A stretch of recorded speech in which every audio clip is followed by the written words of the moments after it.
Hi friends, இன்றைக்கி நம்ம சேனலில் பெர்ஃபெக்டான தேங்காய் சட்னி எப்படி பண்ணுறதுன்னு பார்க்க போகிறோம்.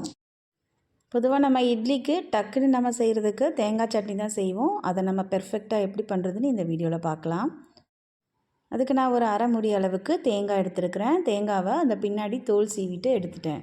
அதோட 3 பச்சை மிளகாய், கொஞ்சமாக புளி சேர்த்துட்டு அதோட உப்பு கொஞ்சம் சேர்த்துக்கிறேன்.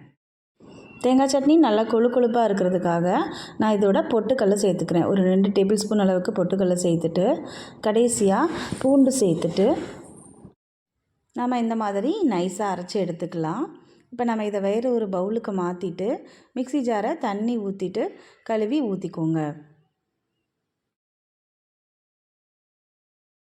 இந்த மாதிரி எடுத்து வச்சுக்கோங்க. இப்போ நம்ம சட்னிக்கு தாளிப்பு கொடுத்துடலாம்.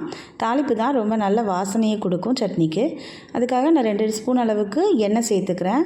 அதில் கடுகு, உளுந்தம்பருப்பு சேர்த்துக்கிறேன். உளுந்தம்பருப்பு முழு உளுந்தம்பருப்பு இருந்ததுன்னா போட்டுக்கோங்க, கடிப்படும்போது நல்லாயிருக்கும். இப்போ அது கூட நான் சின்ன வெங்காயம் கட் பண்ணி வச்சுருக்கிறேன். நல்லா பொடுசாக கட் பண்ண சின்ன வெங்காயம் சேர்த்திங்க அப்படின்னா தேங்காய் சட்னி ரொம்ப சூப்பராக இருக்கும். அதோட கருவேப்பிலை சேர்த்துட்டு தாளித்து நம்ம சட்னியில் கொட்டிடலாம். சின்ன வெங்காயம் பொன்னிறமாக வர அளவுக்கு வறுத்துட்டு நம்ம சேர்த்தோம் அப்படின்னா நல்ல வாசனையாக இருக்கும்.